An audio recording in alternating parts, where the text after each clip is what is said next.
Whoa, whoa, whoa, whoa. I got a big bag, I got them big mad. Gotta take them boys to school cause they skip class. They be tryna watch my moves, tryna steal swag. Whoa, whoa, whoa, whoa. I got a big bag, I got them big mad. Gotta take them boys to school cause they skip class. They be tryna watch my moves, tryna steal swag. What's going on, man? No much. What's good? What's good? Nothing much, man. This is the Shot Clock. I'm G.Day Hoop Scout, Coach Ant Willis. What's going on with everybody else in the world, man? Anytime y'all can comment, chime in, jump in on anything that we talk about. This is an open forum, open dialogue. Coach Stewart, what's going on? It's good to see you on here today. We attended Rucker on Woods, 2020, 2023, 2022 class. Coach Bondage, I know you tired because you was coaching today, but we good, man. We gonna give y'all a good hour, man. Guess what? The good thing about this is you can always go back and rewatch the show, man. Facts. Big facts. We're gonna have a special guest on today as well. Yes, sir. Yes, sir. So it's gonna be good, man. It's gonna be good. Ant, man, you want to talk about maybe something that you sing that you? Well, got a little something to talk about. Just trying to share. Get everybody on. In this world. But kind of sadly, to say that I won't be doing the EOP this year. I think ultimately the biggest thing that I've learned is that I always have my mind in the right direction, what I want to do. I think just sometimes timing can be the issue. One of the big reasons why I'm not doing it is because with the a lot of things going on still with the COVID and everything, some of the academics like the Texas Connection Academy, also I was going to use iSchool as well. Those schools are filling up, which that's one thing I learned too, that home schools online, they do have a certain capacity of enrollment that they do allow and take.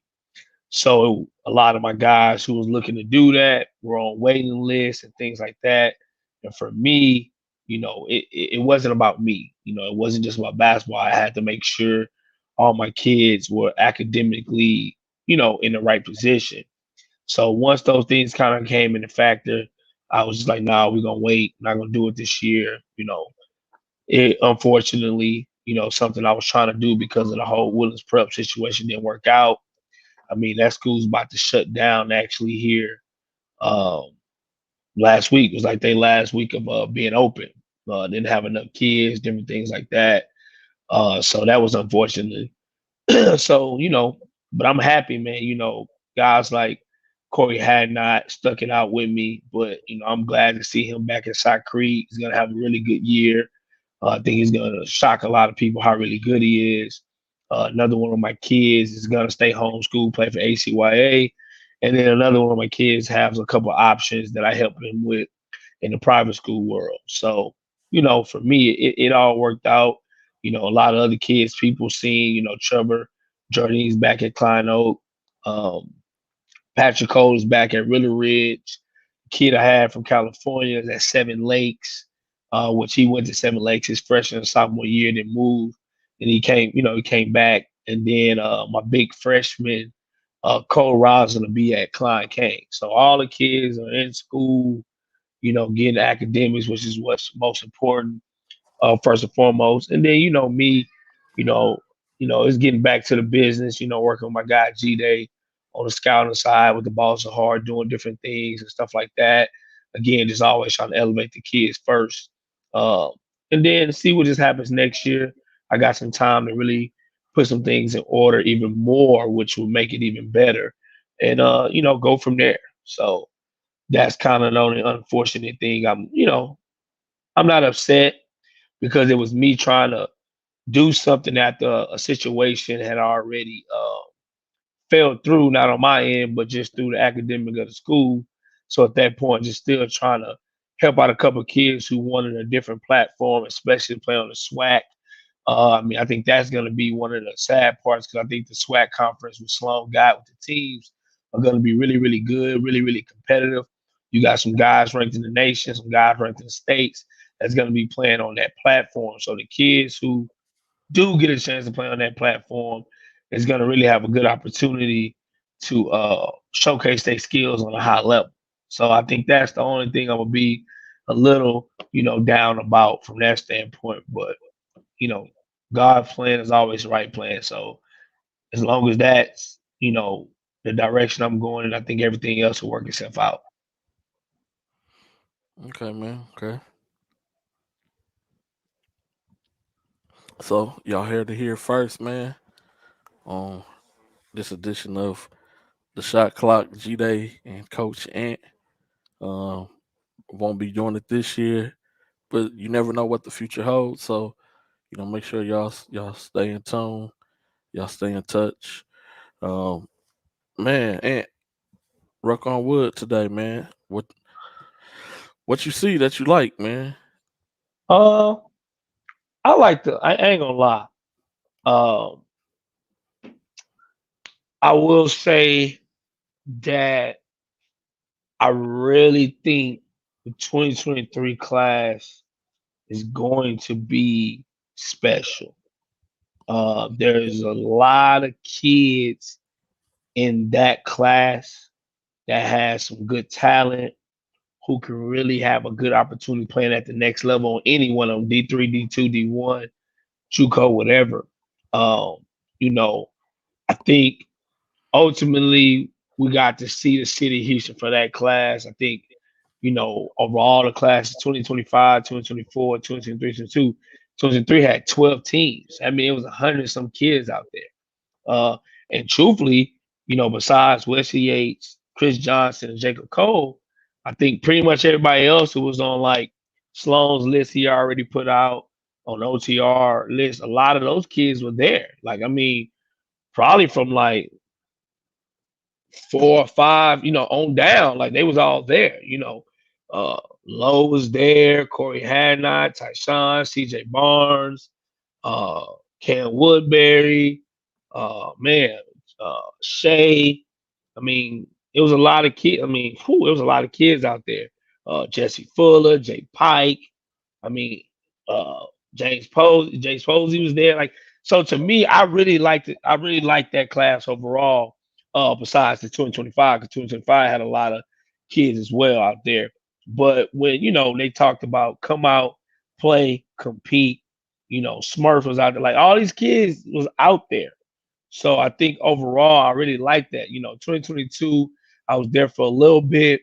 Uh, One still a lot of kids didn't show up. Which I wish it would have. It being a senior year. To see some of these guys compete, especially since you had junior college coaches in there coaching.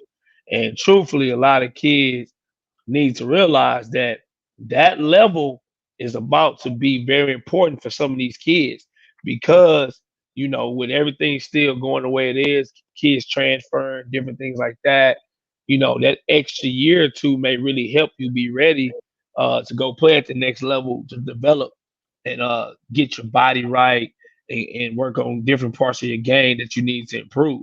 So unfortunately, they didn't get a chance to be there. I mean, but it was a lot of JUCO coaches there. So, but 2023, I'm really excited to see these kids play this year. Later on we're gonna talk about the different circuits and stuff like that. So it's gonna be very interesting. 'Cause I think it's a lot of talent in that group. A lot of talent. No, no, that's facts. Coach Stewart has a Oh, we didn't have any 22 guys. See, the crazy thing about it is, Mr. Stewart, is that that school had no athletes in their school at all before we got there. They didn't have any team last year. It was like an intramural situation due to the pandemic. Before that, uh, they had a couple kids that was there, but not really any kids at all. So truthfully, none of the 2020 they had no we had no 2022 kids that was affected by the situation or anything like that in the school. It was really a big international school, where a lot of kids were coming from Mexico and overseas, China, different places like that to go to school there. And really, it was the kids who parents worked for Exxon Mobil who went there over the last couple of years when Exxon Mobil got really big. But there was a lot of things behind the scenes that wasn't done right, and people kind of started leaving, and then the pandemic hit and it made it worse. So truthfully, no 2022 kids got affected from what? How can I say? Athletes, but I mean there were kids. I think that were from overseas or from around the local woodlands academically, where they're going to have to try to go to one of the local private schools in the woodlands.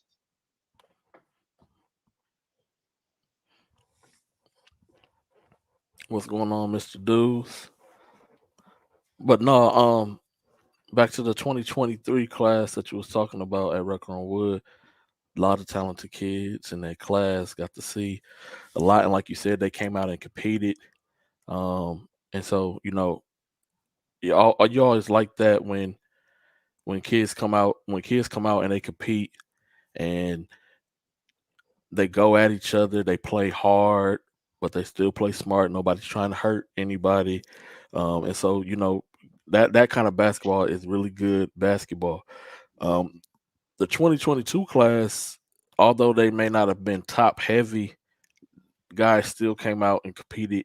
And it's tough when you're dealing with seniors because a lot of seniors already have like college situations kind of lined up already.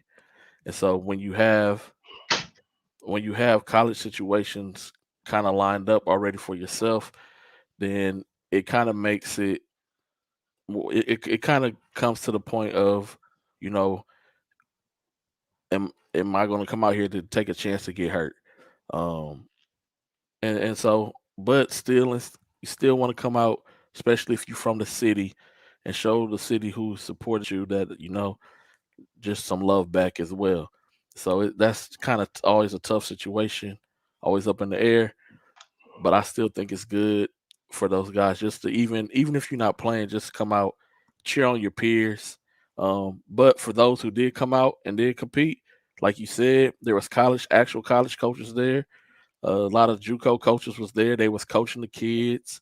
Uh, they could have offered right on the spot if they wanted to. I seen a lot of them write down kids' names, and so a lot of kids just really benefited them more so than maybe other kids.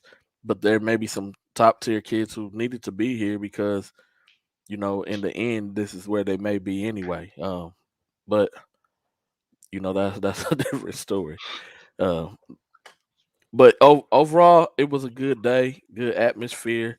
I like the energy that both classes brought, but especially like you said, that 2023 group, like they was really getting after it. And so I like that as well. But 2022 play, they had a really solid play as well, and a lot of guys really helped themselves out. Collegiately looking forward. Correct. And I think the 2023 class is going to be interesting because you have a lot of kids now who are neck and neck in certain positions. So their junior year is going to be very important to, you know, separate themselves No, yes, in situations on the board, position wise and overall wise. So, just looking at a couple of kids who ended the summer on a high note, I'm just really curious to kind of see what all the different preseason uh, showcases that's going to come up, them playing with their schools and stuff like that, um, and just see how they, use their high school platform to showcase to everybody how better they got over the summer in the spring. So it's gonna be very interesting, very interesting. yep. Hey, up next, it's been a minute, But up next, y'all know what time it is, Got man. him! What are you talking about? What are you talking about, Willis? What's good, world? Hey, y'all know what it is. What you talking about, Willis? Man, it's been a minute. Y'all know me. I'm always trying to keep it, 100. Do my best to keep it straightforward, everybody honest. You know, Today's gonna be a special day. You know what I'm saying? I got one of my homeboys on here. I've been knowing for a good while since I've been in the coach game. We got some topics we want to talk about today. We want to talk about the AAU circuit world and the different levels. I did coach on the NY to LA this summer, and my guy D King, you know what I'm saying? Y'all know who it is. You know what I'm saying? What's up, It was man? good, D. What's going on? Not much, man, not much, So, and y'all know he was, what I'm saying, with one of the best 15 U teams out here, them So, yo, Houston I'm glad Hoops you for said that. 24, you know what I'm saying? You nah, hey, gotta give credit when it's due, baby. Hey, you know me. So, we just gonna talk about the different situations and just I think, the King came up to me and was like, man, look, I think, we really need to discuss about these different platforms and different things of the narratives that we kind of write for these kids in the city, Houston and stuff like that. D1 a bus and stuff like that, and not understanding really how to get out here and grind and get better. You know what I'm Yeah, saying? So D King, just go ahead and just start, man. What first of all, you know, was this your first year coaching on the EYBL? yeah. This was my first EYBL year. It Okay, wasn't a typical EYBL year, but it gotcha. was my first EYBL year before I had coached on the Adidas Gauntlet Correct. for several years before. But this was my first EYBL summer. Gotcha. So how was that? Like just overall, how was that situation? Like just the whole. Um, it was different. Like it's definitely different. It's definitely one of those you can get smacked at any night. You can beat anybody, like because the talent, it isn't really a big gap in the talent there. Like those teams really do their best to get the best guys in their area. Gotcha. Um, so going in, honestly, I was a little, my guy who I was working with, Christian Bag, he came in and he really had a brother nervous. Man, this dude is so good, man. This team is so good. They well coached this, and this. So I'm in there like, damn, bro, like, I'm finding videos on dudes. I'm scouting and all this other stuff. And, we start the thing all right, like 14-0 and stuff. So it was definitely a lot different. Definitely a That's lot good. different. That's good. So like, with that class, you know what I'm saying, 2024, that class is deep. You know what I'm saying? You had the opportunity to coach some of like, I mean, honestly, you had like 1 through 10, you know what I'm saying? You had about like 7 or 8 of them 1 through 10 in the class Hey, on man, one really, team. yeah, You man, know what I'm saying? I really had two through 9. We're keeping it real, but Oh, okay, it's okay, all good. okay, okay, okay. All right, you know what I'm saying? I feel you. I feel you. Zion Pittman. He out there. Hey, You know what I'm he's saying? legit. Hey, play Definitely say that. legit. He's legit. So, We but got some how? topics we want to talk about today. So how was that? You know what I'm saying? Just being able to coach those type of caliber kids. Young.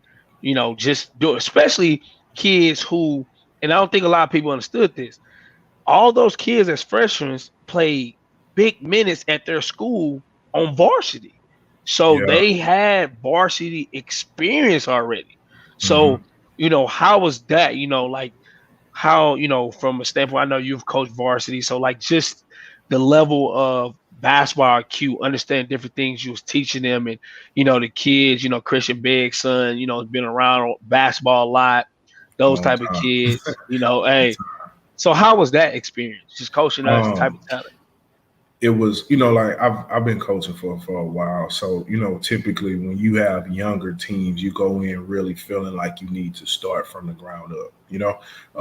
But with this group, we really just kind of got to it. Like that there were certain things, concept things that we definitely wanted to do, certain type of basketball we definitely wanted to play.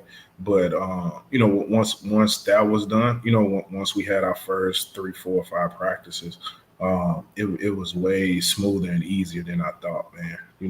Like I've coached a 15U team before that had a really, really good player on it, but just like complete team wise, like this team Correct. just, they were complete. And like you said, I had out of my 9, I think I might have had only varsity. I've only had 2 guys that didn't play varsity, Gotcha. and that was Gotcha. just, one guy just had an unfortunate situation. The other guy was just at a loaded school. It wasn't for a lack of talent, or anything like that. That they was just 2 situational things. Gotcha. Gotcha. Gotcha. So being on the EYBL, because I know you brought this up to me, so let's just get to the meat of the, meat and Yeah, let's get potatoes. to it. Let's Yeah, get let's get to to it. You it. know what I'm saying? What I'm just gonna be real with you. Like, what is when you take Houston and Mhm. the circuit situation, because you've been on Adidas and you've been on Nike. Yeah. Once you got out there in the Nike world and all these other teams coming from different places, they get the best of the state. Yeah. Yeah. Yeah. Definitely. We just trying to get the best of the city. Like I They said, getting the yeah. best of the state. If we lucky. Exactly. What was what stood out to you? Because you told me that there were some things you wanted to kind of talk about. So here you go, man. Like, put it out there to them. You know what I'm saying? Yeah. Just your feelings on the difference of what we could do better with our kids, getting them ready and Mhm. more prepared to go out there and play against the best in the nation. Yeah. On that Peace Jam and different Yeah. things like that. And how compared to the other states and cities, you Mhm. know. So first thing first, hey man, make sure I get back to that question from Got you. Melvin Deuce, because that's a really good question. Um, my first thing that I really noticed was that top 2024 guys played 15U. You know, Got you. um, and I think that's just a national thing, because I never forget being on the Adidas Gauntlet and we playing against, I think it was Team Loaded Virginia's 15s, I think, and they had 2 7-footers, mobile, 2 6'10s, and I got 1 6'8", trying to make it work. And so that was my first thing. But then on the EYBL, it's just those guys look different. Like 15, you dudes got shoulders. Like there not many layups on 15. It's not a lot of layups, man. We played against a kid from AOT out of Georgia, I think out of Atlanta actually, and he might be a freaking pro, and he's playing 15U. So my thing is, and what I was telling, my guys that I was coaching with, Kemp and Beg, shout out to Coach Kemp, by the way. He is really freaking good. Like, somebody should definitely hire Jacoby Kemp as a head coach. Probably soon, probably right now. My dude is really good at basketball. But if that kid was in Houston, somewhere, somebody is petitioning and making an effort to make sure that kid plays 17s, saying he has to play 17s. And it's not the case, And a lot of times down here, we try to rush kids through stuff, when Facts. we do that. And sometimes we do kids a disservice. And every now and then, it comes around. There's a kid there's a De'Aaron Fox who, if he played 15, he's gonna score 70 points a game in transition. Got you. So put his ass on 17s, please. Yeah, So, yeah. but a lot of times, like, dude's just not ready. And then it does the kid a disservice, because now you have guys like us, then you have like media guys, and now they're saying like the kid ain't good. When in Yeah. actuality, like, oh, we did the kid a disservice. Like, everything happened too fast. So that was my first thing. The Got you. first thing I noticed. Also, what I noticed was dudes were coaching basketball. There wasn't many, just do him. Yeah, Like, yeah. honestly, I might have been the only dude running an Iris and ISO. Like, like I'm running an Iris and ISO, and that shit ain't work like 50-60% of the time. So like dudes were coaching. And honestly, on the Gauntlet, like, that was probably about 5 years ago. And, we didn't really have the success like we should have had, what I felt like we should have had. And a lot of that was just like, like my lack of coaching experience. So I was definitely better prepared, on the EYBL for that. But the second thing was coaching. Gotcha. And then the third thing was size. Like every team had size, and this is 15U, and we might have played against. I might have had the smallest point guard on the 15U EYBL, with Justin Begg. So let me ask you a question on that, because I think the first two we can definitely fix. Stop cheating kids, out of their process. That's one of the things I think we got to stop doing, and we got to stop trying to, grade kids too early on how good they can be, to meaning, you can, like you said, when Darren Fox was a freshman, pro, we knew it already, like pro. There's wasn't even a thought process, but, and then, the coaching, making sure the right guys are coaching the right kids, making sure we start really, to me, I think we need to start really letting boys know, like, hey, you need a coaching ID, because if if you don't know what you're doing, look, bro, hey, don't. Hey, man, listen, I wouldn't have been able to get no ID back in like 2015, bro. 14, but we was young, bro.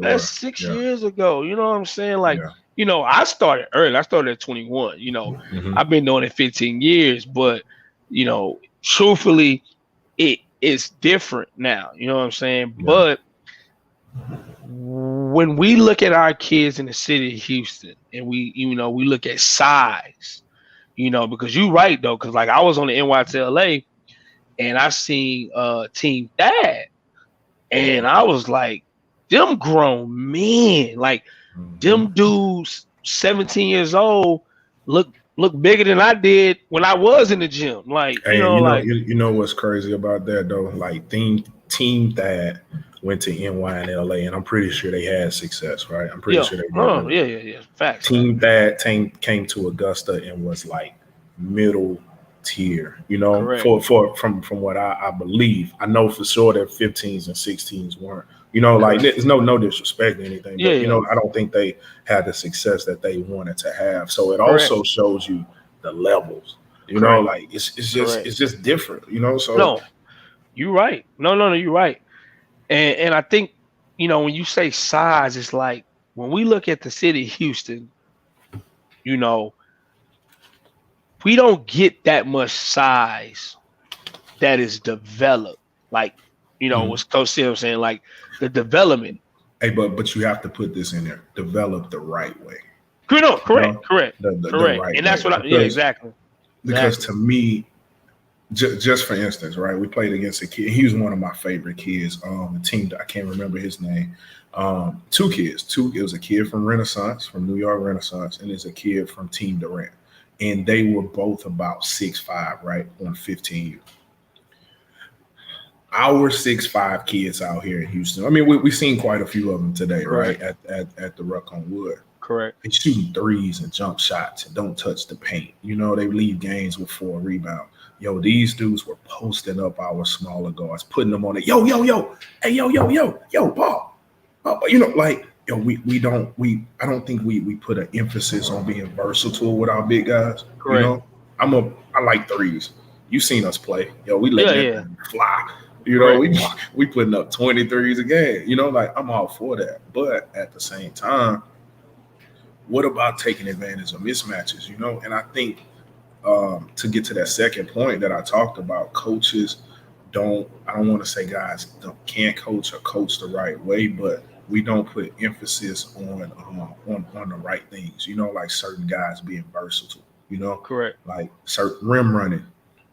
Correct. Bigs were hauling ass to the rim, not jogging, hauling ass to the rim.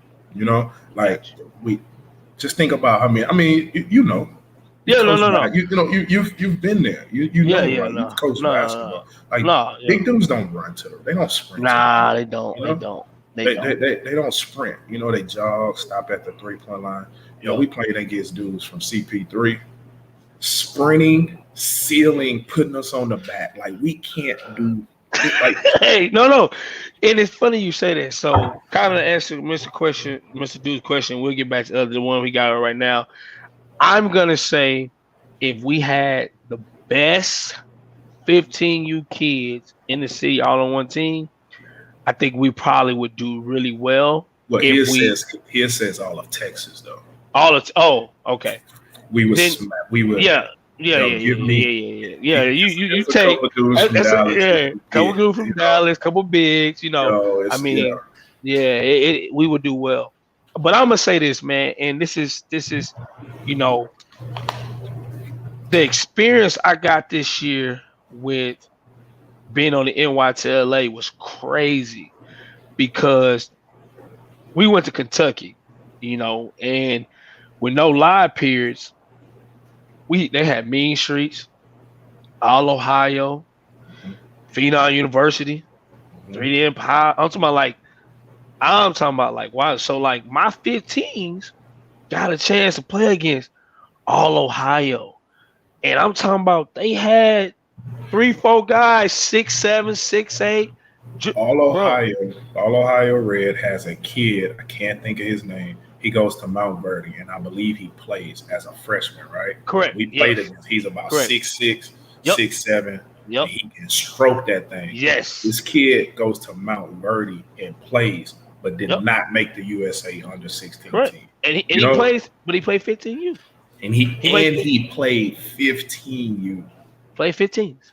And that's what I'm saying. Like my guys, even my 16s, we played against we played against a lot of EYBL teams, Adidas teams, and different things like that.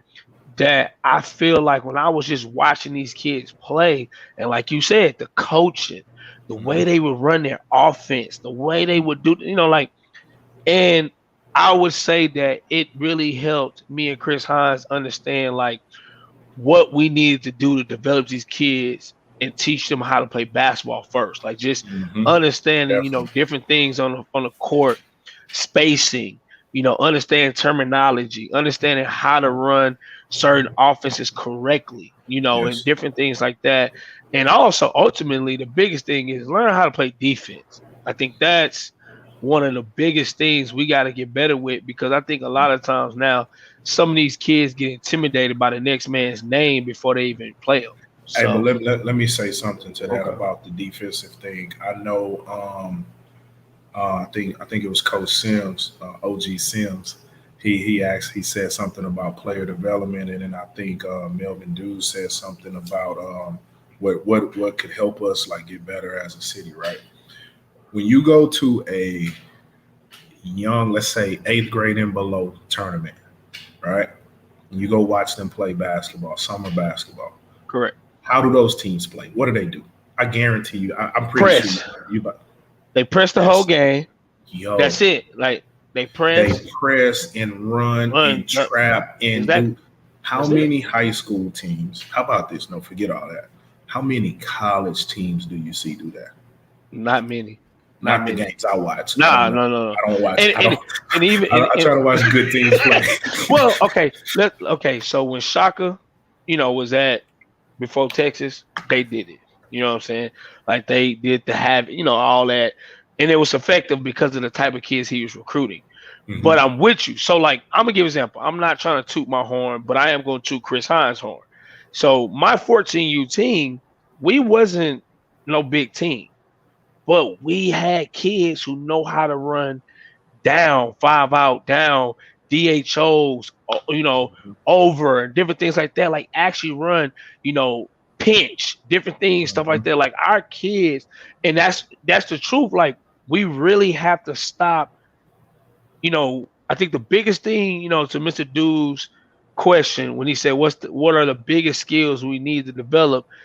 I really think it ain't that. I really think we need to stop as coaches, stop worrying about the W's and the losses. Yes, because especially at that age. Exactly. At the end of the day, it doesn't matter. My 4-year-old son played with trophies and medals I won. And, from you, we don't, you don't remember that. But what I will say, the reason I said that was because you mentioned defense, right? So now when guys get to 15U and those kids are good enough to play on these circuit teams and get out there and play, they don't understand the concept of keeping a guy on one side. They don't understand the concept of closing out. Like they don't understand the concept of beating the guy to a spot.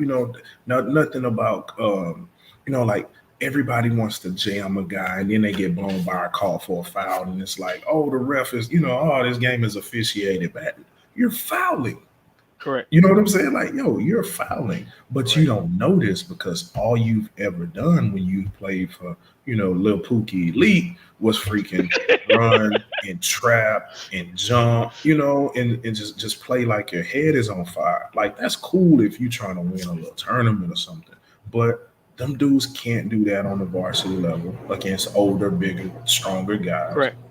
They can't do that on a circuit level against bigger, stronger guys. So just freaking work on your shell defense and playing good defense, and 3/4 in the post, in front of the post, and getting in gaps and different things of that nature, and this is the thing. This isn't stuff that I have been knowing forever. These are things that I picked up and and seen and watched stuff and talked to people and things like that, which has helped which has helped me get better as a coach. And it's stuff that I think like everybody, I think we should all have a basic concept of defense that we should be teaching kids from freaking 12U all the way up. Correct. I'm gonna let you answer that question. I know you say you wanted to get back to that. So what we did.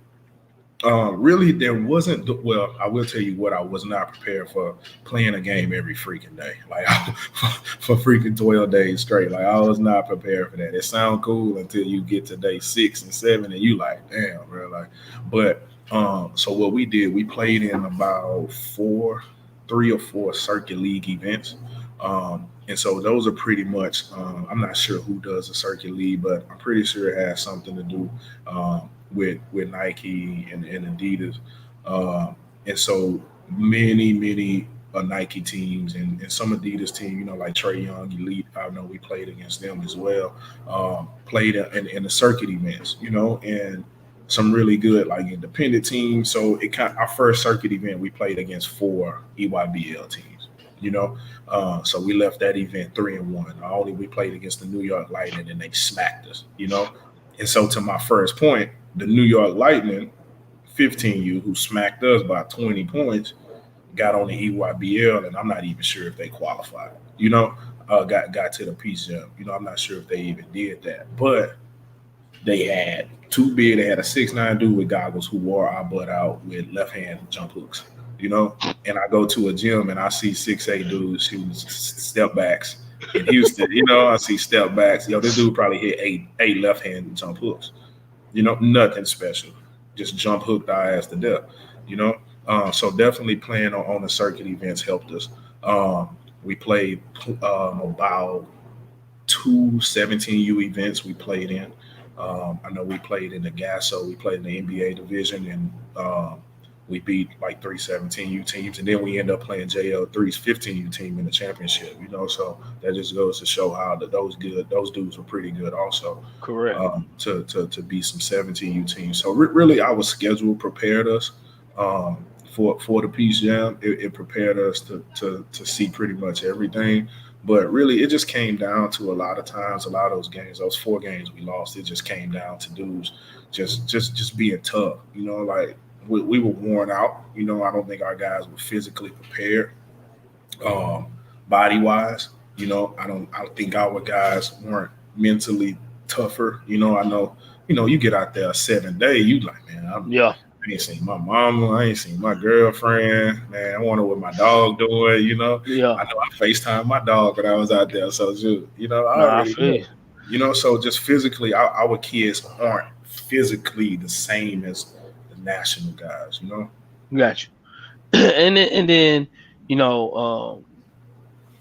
I think Mr. Dudes asked, how do you separate coaching from just winning as a coach, pressing those zones, running situations, helping side set up? For me, I think it's, again, you just start teaching kids how to play basketball. Don't worry about the wins and losses. And I think truthfully, it has to do with how much pressure now we're starting to put on these kids with these ranking camps from middle school and little kids. Like, no disrespect to nobody what they do. I mean, keep doing what you're doing, whatever, how you see it. But we gotta stop worrying about all the media marketing stuff and everything from a standpoint that early on, because truthfully, those kids just need to be in the gym working, getting better, training. Well, I mean, it's so many kids I see don't have no footwork. They ain't never did no ladder work. They don't even understand. They shooting mechanics are all bad. Man, So we just need to really just get in the gym and just work with kids on the process. And then when you get out there and compete, yeah, okay, we want to win, but it's not about, this is the one thing I would say, like I used to say I used to do it. I always tell my kids, like, hey, we playing 7, 8 graders. Some of them ain't got no left hand. Push them to the left, pick them, because you can, defect. And sometimes if you get up on those games, those kids mentally not tough enough yet. So they and gonna, it's an crack. IQ thing as Yeah. well. Like to me, I was never, an elite basketball player. I got a strap. I had a strap. Yeah. But like, you're not going to kill me with the same thing back to back to back. Exactly. Like we don't teach IQ things. Like I don't think kids watch enough basketball. Honestly, I think that has a lot to do with it. Most of it is 2K and highlights. Like we don't teach. Our guys don't watch enough basketball. They don't go to games. So you're not going to kill me with the same left to right cross, in and out cross. I've seen that happen where the dude just hit you with the same move 3-4 times in a row. And it's like you don't pick up on that stuff. And to ask and to comment on what Damon Moore said, it doesn't matter how old the kids are. It doesn't matter because guess what? When you get to high school, if you're a freshman on varsity, you're playing against 18, 19-year-olds, and you're 14 years old, 15 years old. When you get to college, you're 18 years old, 19 years old. You're going to play against a 24, 25-year-old. If you go to the pros after 18, 19, I mean, after 1 year, you playing against 30-year-old 30-year-olds. I know 30-year-old me was way stronger than 19-year-old me. You know what I'm saying? So we care too much about who's old and they're old and this. Everybody's old. It doesn't matter. It's basketball. Yeah, exactly. But I think the truthful thing is that yes, kids be old, their bodies develop.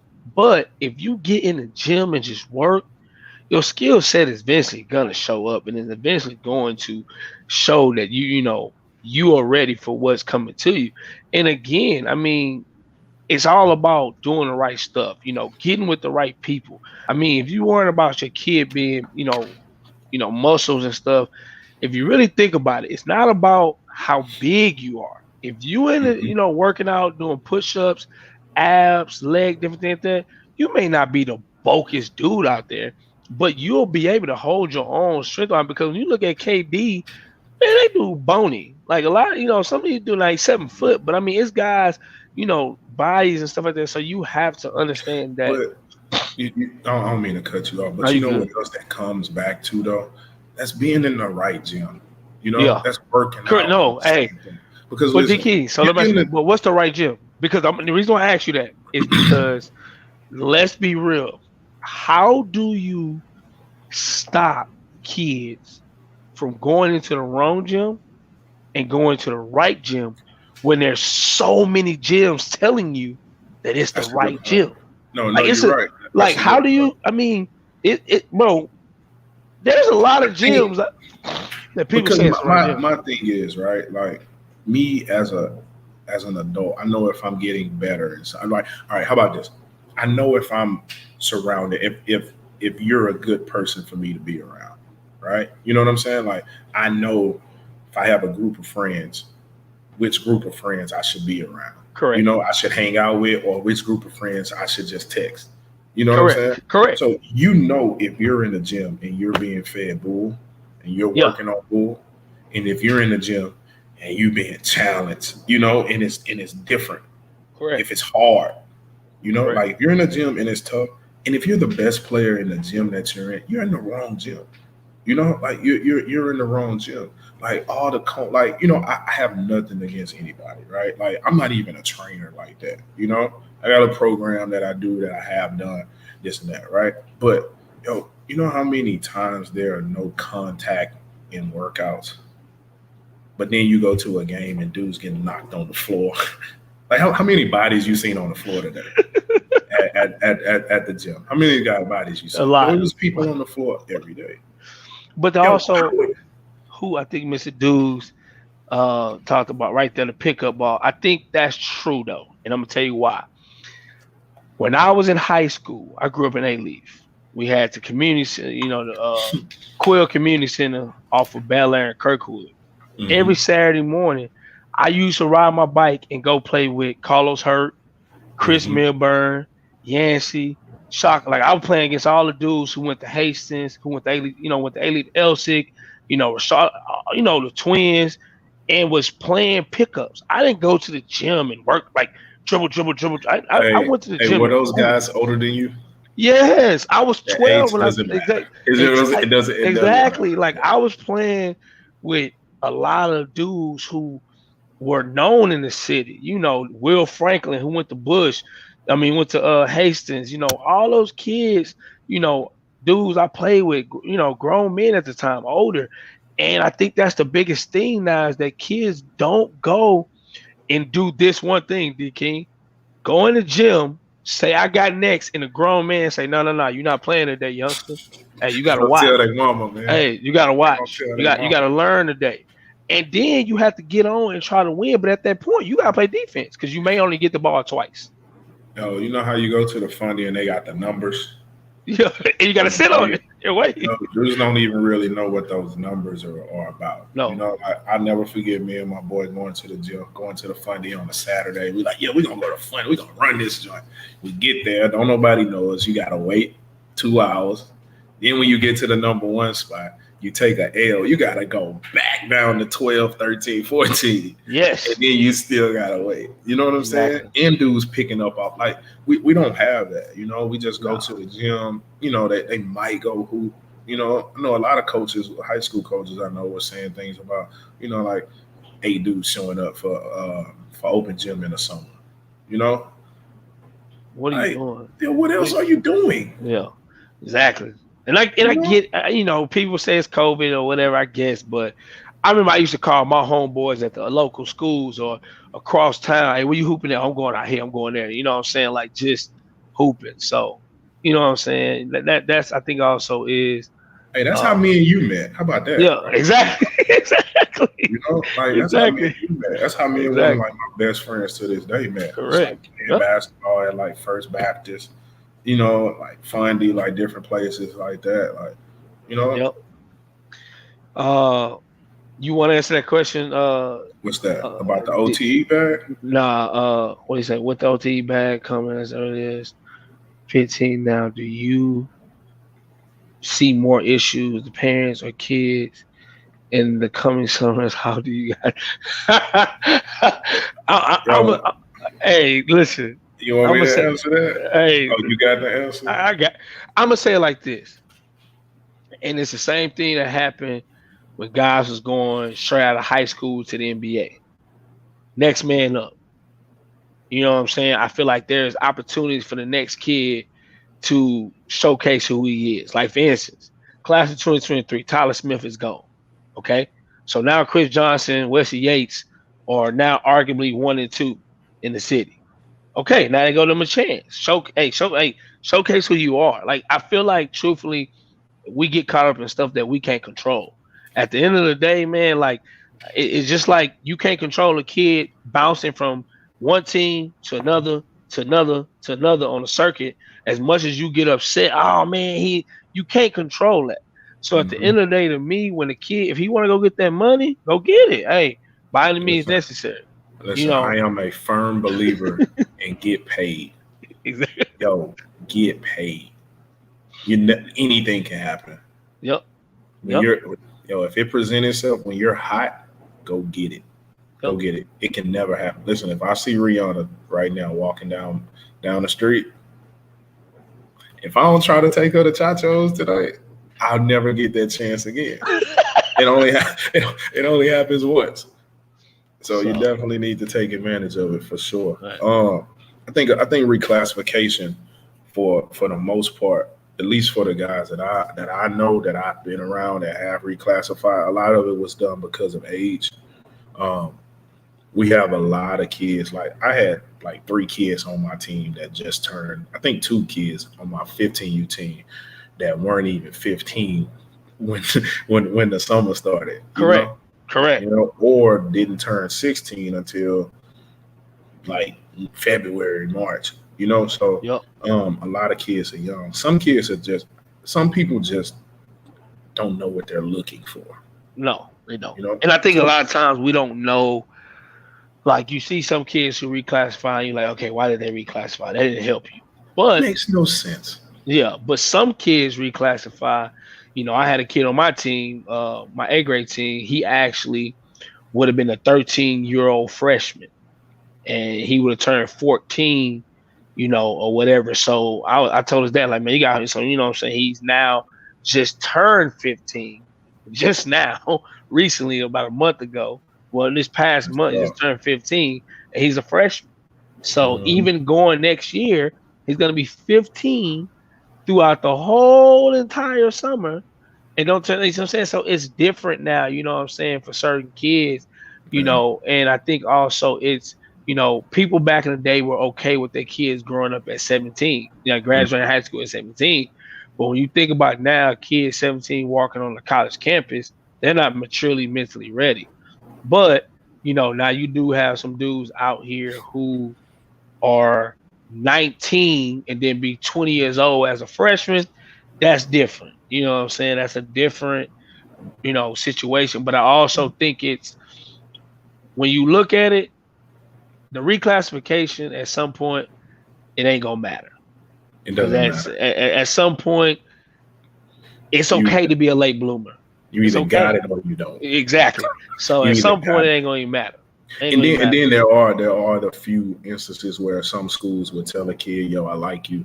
I like you for your class, but I really like you for 23.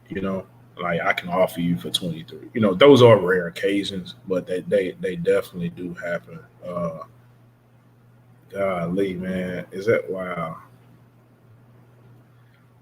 That's true. That's true. No, that's a good point. But I mean, I've seen some unnecessary I've seen it. No, I'm not gonna say that. But I've seen it. There's a kid who really made like one of the worst reclassification decisions that I've ever heard of. I don't understand. Yeah. No. Dang, it's long, man. My hair long. So yeah, man. But yeah, man. I mean, again, D King, man, I appreciate you coming on today, man, giving that different perspective that we need, because I think we need to hear from guys who are on the circuit who have the different process of what we can do better for the city, because it's all about the kids. You know what I'm saying? And like I said, for me, one of the biggest things I would say I learned, being on NYTLA, is that, man, it's some really good basketball out there. But I think the other thing we need to do is start being honest with the kids about what level they're on, because I think, the NYTLA showed me that there's a different tier of basketball, but it's really, really good basketball. Like I didn't even know who the hell mid-pro was. And they got a kid named Ethan Fires on there, white kid. I call him Jesus. You know what I'm saying? Because he got this long hair down to his butt. And the first time I seen him play, first tip-off, he caught a oop on our 16 and dunked on a white boy, 6'6", dunked on our 16s. And I was like, who is this white kid jumping like this? Like, where he come from? And he from a small little town in Illinois. And there's another kid on there, 6'9", named Owens, got pretty much every offer against all the big schools in the country. And this is a independent team. And they was smacking dudes on the circuit and things like that. JH1. Everybody know about 3D Empire and something, but it was a lot of teams, like kids, that I'm just like, where y'all come from? Where man, this is the thing, right? Basketball is not just your city, your neighborhood. It's not just your state. Like this thing is global. It's the whole world. You know what I'm saying? Like the world. So and this is another thing. We have so much media in Houston, right? That I think we kind of get it. We kind of get it like misconstrued. I hope I use that word in the right way. We kind of get it like messed up, right? Because we feel like, oh, well, this guy is the best guy here. He has to be one of the best guys in the country, right? But just like you said, there's a kid from small town Indiana who's the best guy in his little small town, right? And for him to get put on that stage, he's probably one of the best dudes in his state. Correct. Like somebody just found him, and Yep. he probably. I mean, like it's a loyalty thing as well. Like Anthony Yep. Black could have played on any circuit, but Correct. he decided, and they found him when he was young, and developed him and things Yep. like that. So, if once we get past our little box and our little big state, I think I think we would definitely realize like how much better we need to be and what we need to work on. Correct. Because Correct. and then at the end of the day, we're still sending 20 plus kids to Division I colleges every Correct. year. Correct. Correct. We could send more if we develop them right. Yeah, I mean, but at the end of the day, like we said, you you are who you are, right? No, So that's facts. That's facts. like them coaches come and see all these dudes. No, they do though, and Like I think we need to teach our kids to understand that it's not just D1. It's not it's college basketball, man. Go get a free education and enjoy your college career yeah, as a kid definitely. and just play basketball. Because I mean, shoot, I didn't get a chance to play at a high level. You know what I'm saying? But I would love to do it if I had the chance. So, but No, definitely, man. Definitely. Well, I appreciate it, man. Man, there's dudes in here slugging me that I thought were my friends. But it's all good, man. It's all good. I'm cutting my hair soon, by the way.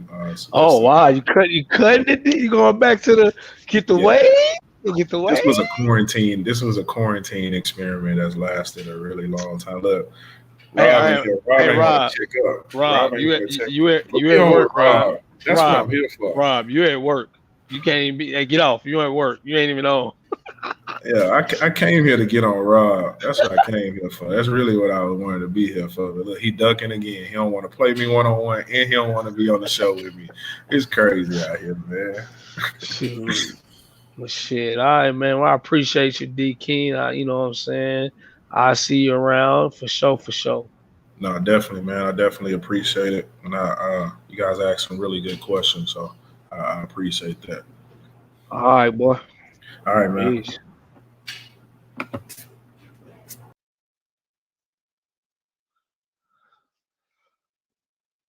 G.Day.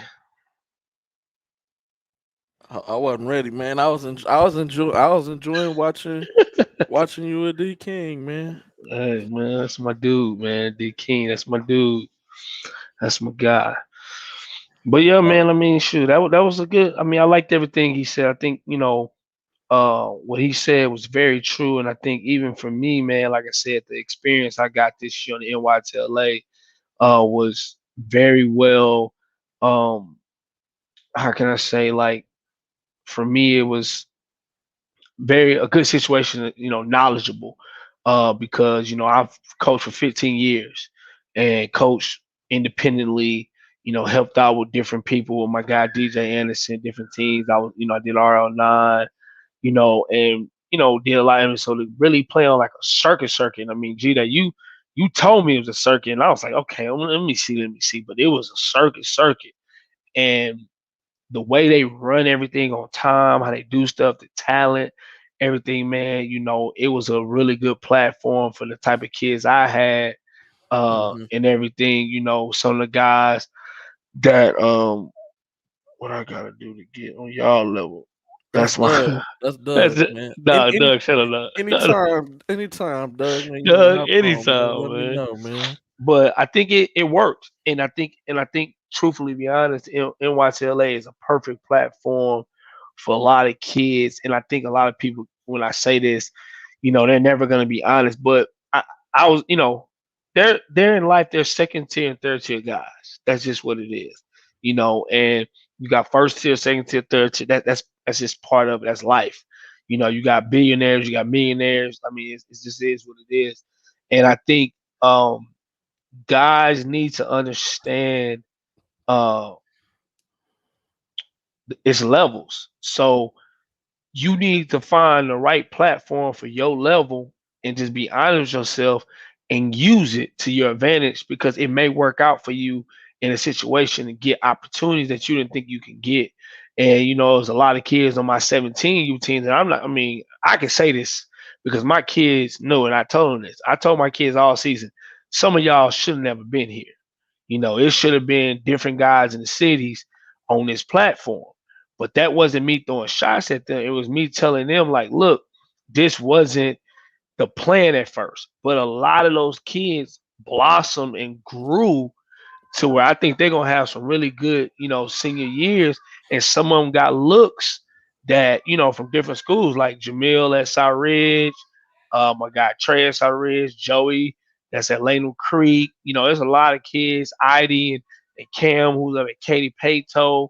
Those kids got a chance to play against in front of Division 1 schools, and some of the kids got a couple of interests, a couple of guys, told them they would see them doing their senior year, a couple kids, D2. So for me, I think it's just all about, like D Key saying, man, just continue to help these kids understand what basketball is about, how to get better in the process, and let's stop trying to rush kids so early because it's starting to hurt us in a situation of getting the kids where they need to be. So Okay, and I'm gonna try to answer Mr. Dudes the best that I can. For an out of state person, like I'm not from Houston, not from Texas, certain areas are tight knit, not everywhere. I could speak more so about Midwest. Certain areas are tight knit, certain groups are tight knit, but not every program or every community is tight knit community. I can say that they don't mind players who play for them that play with other programs as well. Like they don't really have a big issue as per down here. That's kind of an issue. Um, and so I don't want to say that it's because they're smaller. It's just because their big picture is free education versus going pro. And I could say with me being down here, I hear a lot of, just going D1's not good enough. Is he a pro? Um, and it goes back to what Coach D King was saying, Coach Ant was saying. We just have to focus on everybody getting better. That's it. Everybody wants, yes, that's it right there. My guy Jalen. Everybody wants limelight. Like everybody wants to be the star. Everybody wants to be that guy. Um, and that may not necessarily be the thing. And so I could say more so like Chicago is more so in my neighbor. I want to be that dude in my neighborhood, to do that my school. Um, not necessarily even the best dude in the whole entire city. A couple of people, yeah, but the majority of them, no. It's and so the tight knitness may come from that aspect.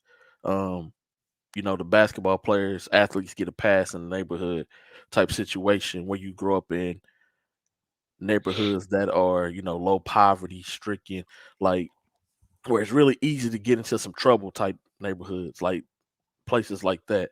Um, but so I don't want to say that it's necessarily more tight knit. We got talent, like they said, we have the talent. It's just we need to focus on the player development, watching the game, studying the game, breaking down the game, doing the things that I work on in the right gym, because that was very key. And I liked how y'all said that, in the right gym, and then going and playing against some older guys. And or when I get in the game, I'll use, you mentioned Jamil. I will use this opportunity to try to use those things that I've learned in my player development sessions, not training sessions, but in my player development sessions, those things that I've learned, I'm going to utilize them.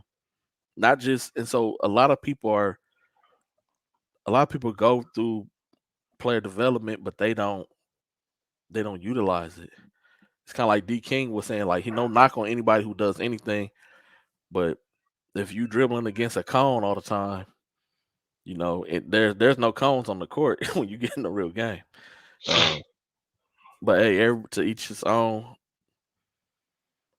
But yeah,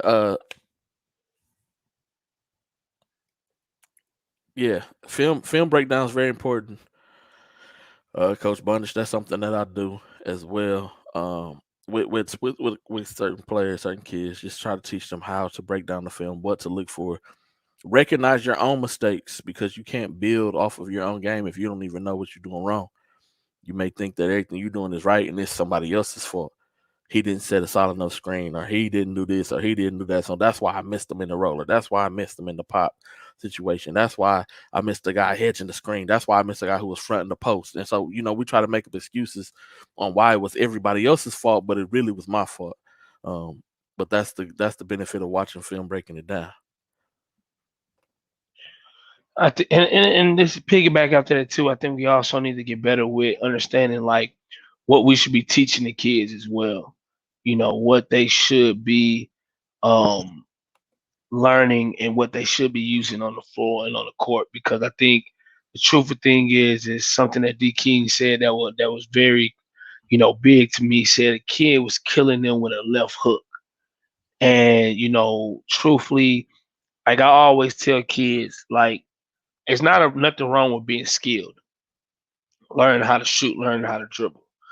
But when you see some of the best guys, you know, college, league, whatever, you Mm-hmm. know, they can do both. They know when to take advantage, when to get to the block, when to come out and shoot, and I think that's the biggest thing. Like D King said, being more developed and we're around it, where we're teaching kids how to do everything. Even I'm only 6 foot, but growing up, I was a big guard. I was 185, 180. Because I played football early on, so I used to post up on smaller guys. Like if it was a 5'9" kid, 5'10" guard trying to guard me, hey, I'm gonna post up because Mm-hmm. I was athletic, things like that. I mean, I could post up. So it's understanding teaching, but I think the biggest thing is that a lot of kids today, they don't see that no more. They don't see Chauncey Billups no more. They don't see um, the different big guards used to play back in the day, the Jason Kidds, the Andre Millers, the Baron Davis, who used to put you in the post and make a move, face like they don't. That's not basketball no more. They see guys dribble, dribble, dribble, jumper, pop, pop, pop. Let me snatch you, pop, pop. They don't see that. They didn't see how LeBron once he developed a mid game, how he became better and helped to win. That's not the stuff that it's not cute. That's not the limelight. That's not cute. But what you said was key. You said they don't see it, and that goes back to watching.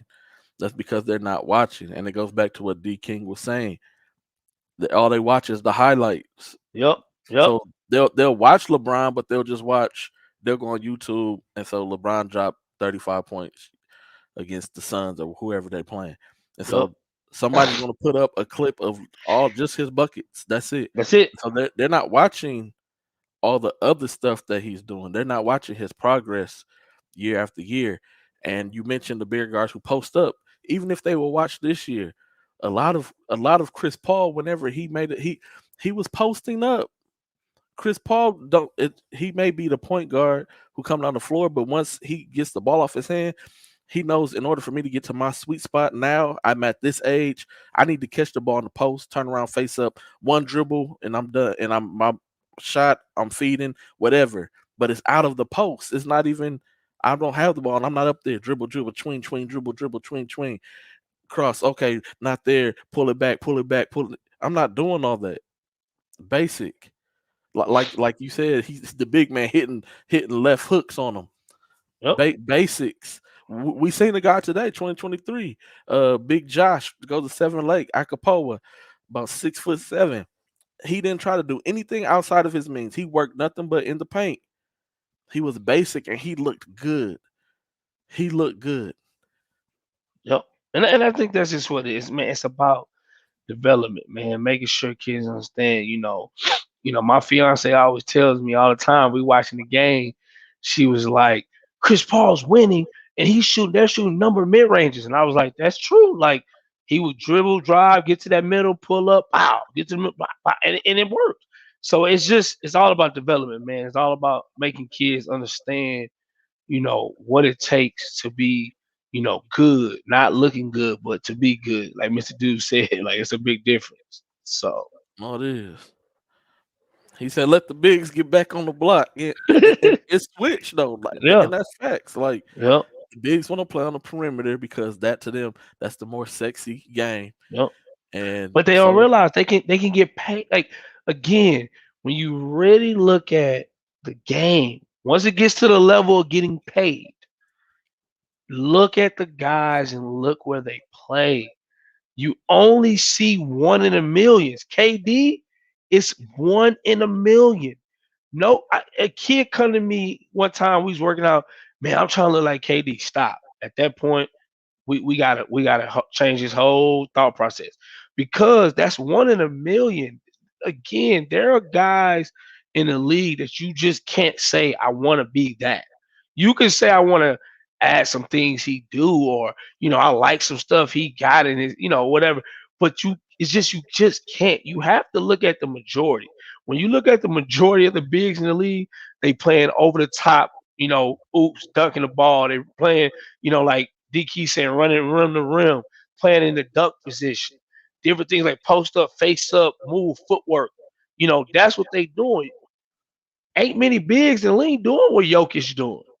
You know what I'm saying? That's not, you just can't, Joel Embiid, like those are one in a millions. You know what I'm saying? Like, but when you go and look at really when Jokic really scoring and he really, really getting to it, he playing 18, 15 foot in. He ain't shooting 10 3. So you gotta look at that. So recognize that, man. Like James Harden is gifted. That ain't that can't be imitated. That I'm sorry. Like that's not you can't do that. So at the end of the day, like that's not everybody won't look like that. So you gotta start really paying attention and really, really, really, really watching. Now again, that's why Steph Curry is so popular to me because he looks like the normal kid and shooting and different things like that, you get better. And I think that's why it escalated because he looks like the normal kid. Like Steph Curry, when he was in college, he looked like the normal kid in the gym. He didn't look like this freak athlete. He didn't look like, what I'm saying? So I think that's one of the things as well. But again, that guy's gifted, very gifted. So you gotta understand it's just different. Mr. Dudes, I'm glad you brought this up. This is where I was about to head to next. Is and I always like to use. There's a kid. His name Journey Phillips. He went to San Antonio Wagner. Graduated 2020. He was one of those. He was one of those type of kids where I'm not really a big time bucket getter, but I'm hustling every play. I'm guarding everybody, 1 through 5 on the floor. I'm guarding the best of the best, and I'm stealing the ball almost every single time. I'm blocking people's dunks. I'm doing all those things, and that end up landing him Division II scholarship. Um, but I like to always use Dennis Rodman, NAIA basketball player. You know, Dennis Rodman averaged 20 points in college. Like it was never the fact that the issue that Rodman could not score the basketball, but he said, me coming into the NBA, okay, what can I do that's gonna separate me from everybody else? And he found the one thing he was pretty good at, better than scoring, and that was rebounding the basketball. And so he perfected his craft. And so we have to also, within our development, find the things that our players that we're developing are really good at. And let's focus on that because that can take you somewhere. Not just Correct. everybody wants to me and Chris, as we was watching the 22s as everybody was leaving, there's a lot of guys who get a lot of good paint touches, but they're looking to score the bucket instead of looking to find the shooters in the corners, are looking to make the turnaround pass and kick it back out to the top. They're not looking at that. And so they may have the point guard traits, but they're not a point guard. And so Correct. that hurts them because they're a scorer and they're looking to score the basketball. And so a college coach is like, oh man, he can break down defense. He forced defense to collapse. He always gets paint touches, but he's not looking to get the ball to facilitate to move the ball around to get the defense shifting. He's not looking to do that.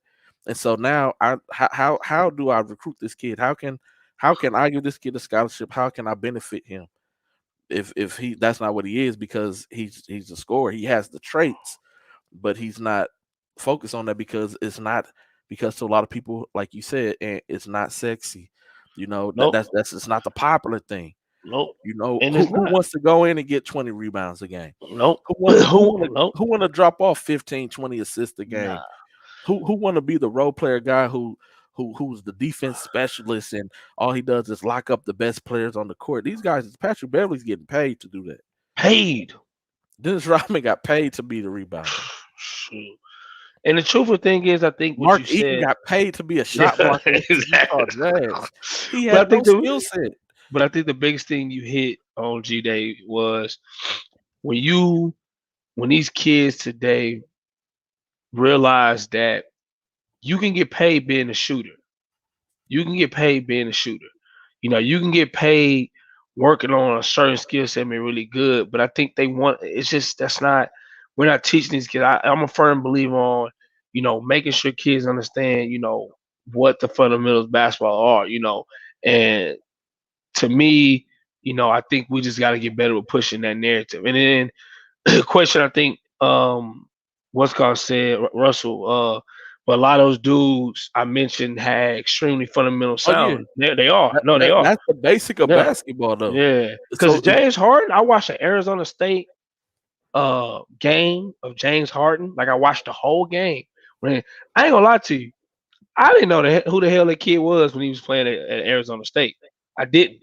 And when I went back and watched him play, his game, he didn't even play the way he play right now. He didn't even play like that.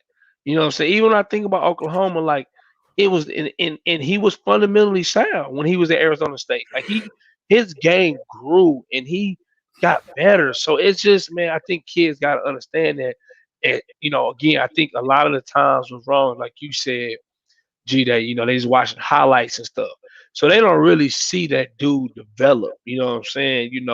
I think the funny thing about Kay Cunningham, when he was talking about LeBron, about being his favorite player, I agree with him, but he being the best. But I also think that he made an honest opinion because he really got a chance to watch that dude play. And I think sometimes some kids, when they look at it, I don't think they really watch dudes really play. Like they game develop. Like I want to know how many kids really knew what Steph Curry game looked like before Golden State started winning. You know what I'm saying? Like when he was injured, when he first got into the league and things like that, when he go to state, when he had Montel Ellis and all those different guys and stuff. Like, I want to know how many kids really watched him play that. You know what I'm saying? And different dudes like that. James Harden at OKC. Again, before these dudes became what they are. It's just like when I used to watch Steve Nash when he was in Dallas before Phoenix Suns, the two MVPs. So But no, but yeah, Coach Bondage, you correct, and that's the basics of anything in life. So if you're not fundamentally sound in whatever it is that you do, you cannot build upon that. If you are not fundamentally sound in coaching, you can't become a better coach. If you don't understand the basics and are good at the basics, you cannot build. It's like when you build a house. If you don't have the solid foundation, the fundamental of the house, the foundation of the house, if that's not structured correctly and solid, you cannot build upon it. It won't last. It won't last. nope. Um, Jalen says, "Can you win a championship at any level with a traditional pass first point guard?" I believe you can. Yes. I No, believe I you mean can. yes. It's once again, it's not popular, no, but it can be done. Yes, it can. If you got that point guard who is traditional point, yes, you can win. because once again, it's all about roles. Everybody on the team has a role. Everybody can't be a star. Everybody can't be a stud.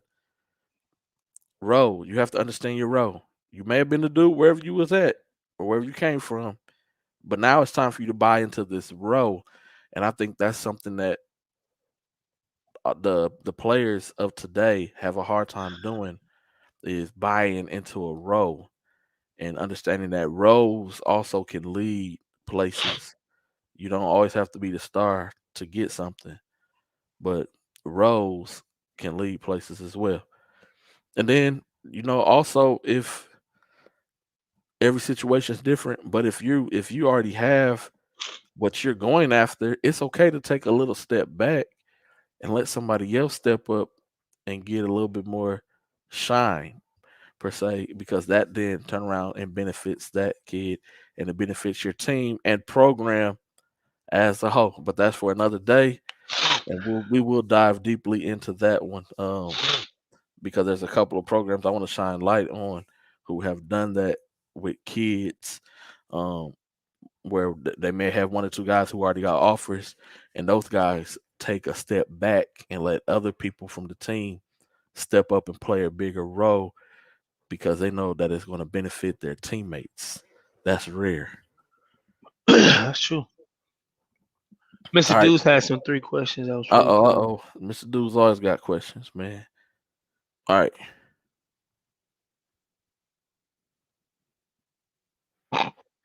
That's true. No, that's facts, Mr. Dude, right there. Everybody's not a scorer, man. Everybody wants to be one. Everybody wants to be a scorer, but they're not a scorer. Rondo was a pass first point. Hey, Rondo, remember Rondo couldn't even hit a mid range jump shot. No. And I'm talking about Kentucky, Rajon Rondo, because I was surprised he made it to the league, but he made it to the league because of his skill set, not because of his jump shooting ability. And he ended up winning some ships with the Celtics.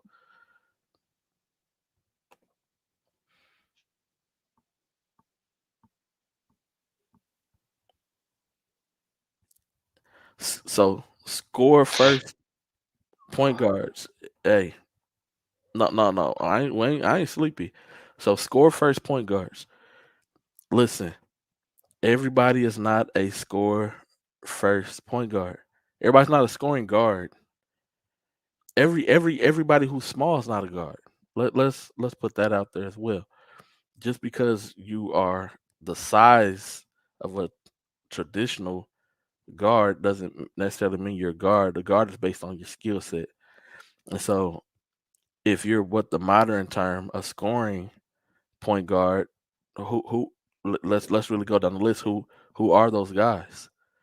Who are the scoring point guards of the world? Who? Dame Kyrie, Lillard. Kyrie Irving. Dame, but he still gets assists. Dame, you see what I'm saying? Dame Lillard. Like, these are scoring point guards. Steph Curry, he's a scoring point guard. But guess what? He's still all kids see is Steph Curry shoot threes. They don't see. Do they not see him drop dimes in the game? I mean, you see what I'm saying? Like, everybody's there. Everybody's looking at the scoring, scoring. They're not looking at the whole entire game because they're just watching the highlights. They're just People would watching say the highlights. They would say Russell Westbrook was a scoring point guard at one time. Triple double, Mm-hmm. triple double. Yep. I mean, it's still other aspects of the game that these guys are good at, and yes, these guys are rare breeds. They're in the NBA, but that's we have to be careful with our terminology and what we label Correct. kids as far as positions. And so it's okay. And so that's what a lot of lately I just been putting guard or I put forward. Um, when I'm labeling the kids, instead of putting point guard, shooting guard, combo guard, a wing forward, a dual forward, a power forward, stretch four, stretch five, traditional big, pass first point. Like, you have to be careful with labeling so many labeling the kids, because that really may not be who they are. They may be a tweener, Facts. But everybody, and we seen that today at Rucker Wood. Everybody want to score. Everybody want to score. Everybody want to be a scorer. Every kid want to be a scorer, I man. got you, Mr. Dudes. Oh I man, got you, come, Mr. hey Dudes. man, Mister. Hey, Hold on, hey, Mister Deuce. hey, Mister Deuce, what you want right now, man? What you hey, want right now, man? hey. And you know what? He said the grades PG. Hey, pass first. Hey, 11, hey, LeBron, 11, LeBron, average 11, that's, 11 and see assists, that's what I'm 11 saying. assists. LeBron has guard traits. He does. He does. And that's okay. Jokic has guard traits. And guess what? They have those traits, but they still know what their strengths are. And so Yep, that's true. just because I can shoot, knock down a jump shot doesn't mean every time I come down the court I gotta shoot the ball. Oh, Rob said, here we Rob, go. stop hating, bro. Stop hating, Here bro. we Hey, go. them Spurs are done, B. Them Spurs are done. Them Spurs are done. Done. Hey, your boy Pop, he was happy to get that goal because he ain't getting no more chips in the NBA. So you know what I'm saying? Hey, Mm. those Spurs are done. Done. But no, bro, Dunzo. we talked about that a little earlier, man. 2023 Rucker on Wood was a good one.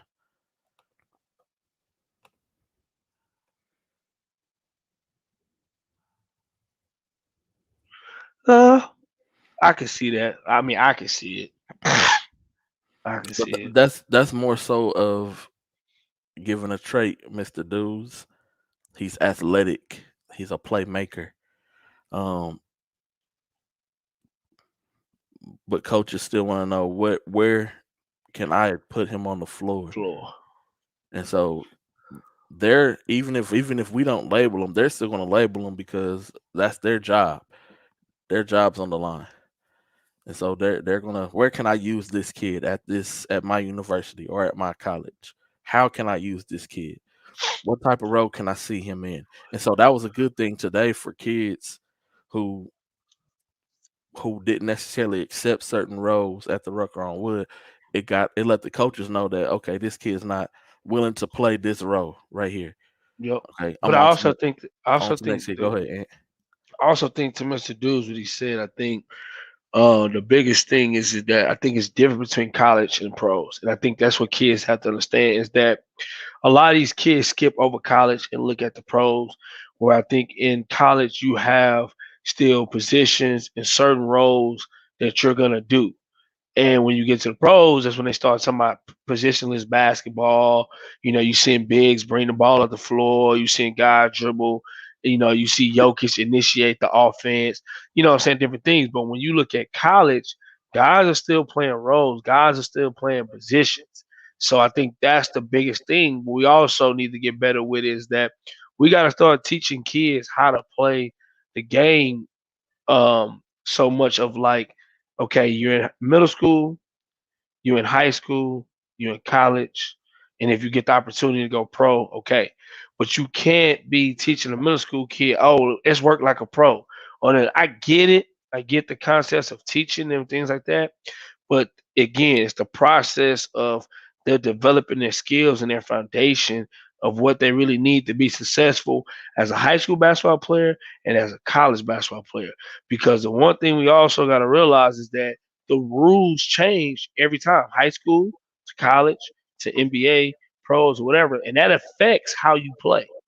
Because I think a lot of kids understand is that you know defensive seconds three in the key is big compared to when you're in college because you there's no zone playing. There's no, you got to match up different things in the pro. Like, so I think we also got to teach that as well. It's just I think we got to get better with that concept of teaching kids how to play position and roles.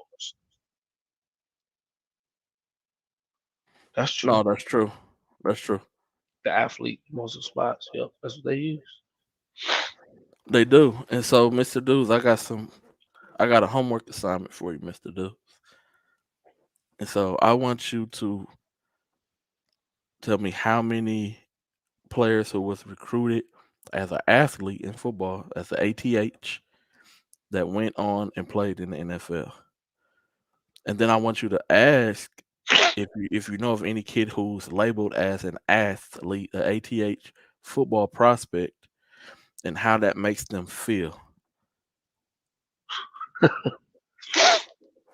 And how that makes them feel, because a lot of the kids who I talk to are people who I know, went to school with. They don't like that because I may not necessarily want to be this position at the next level. I know a kid who's labeled as an athlete played quarterback his whole life and then went to college and got thrown in as a corner, and it destroyed his whole morale because he thought he was going to school for one thing and turned out to be something different. Man, whole position change. But that happens all the time. No, it does. I mean, it does. It does. And so that's what makes football a little different than basketball. Correct. Um, you know, and so because you have your multiple, you got your dual threat quarterbacks, pocket passing quarterbacks. You got your running backs, your halfbacks, your tailback. You got a fullback. You got your slots, you got your X, you got your Y receivers. And so you have different labels for different people, but everybody doesn't like those labels. Um, blocking tight end, receiving tight end. It's just different stuff for different players when it comes to football. And a lot of kids don't. They get their whole position gets changed when they get to college, just because you dominated at this position in high school. I'm looking at you, and I feel like I could use you as my DN in college, or I could use you as this over at my corner or my safety. And I've never played that position there before.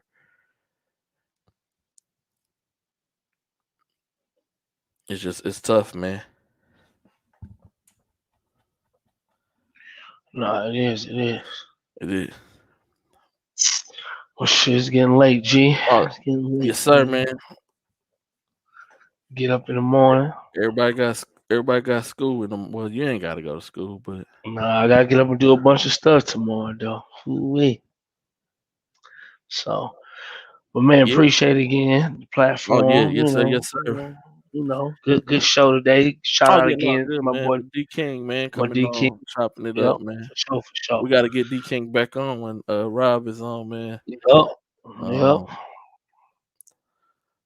cause D yep. King said Rob is ducking him, man. Hey, Rob be ducking everybody.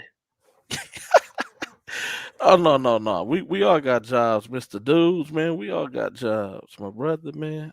I just was using that as an example, because I just know a lot of people. You ain't got to work tomorrow. Tommy ain't never had no job, boy. Tommy always talking about he was going to work, man. Never had a job. But yeah, once again, we appreciate everybody for tuning in, man. Next week is official. We back, season 2 official. Hey, we got what you talking about, Willis. We got Carol's Corner. We got the baller play. Hey, we back, full official segments for everybody. Guests, high school basketball, finna get it cracking. So next week, make sure that y'all tune in. It's going down right here on the Shot Clock.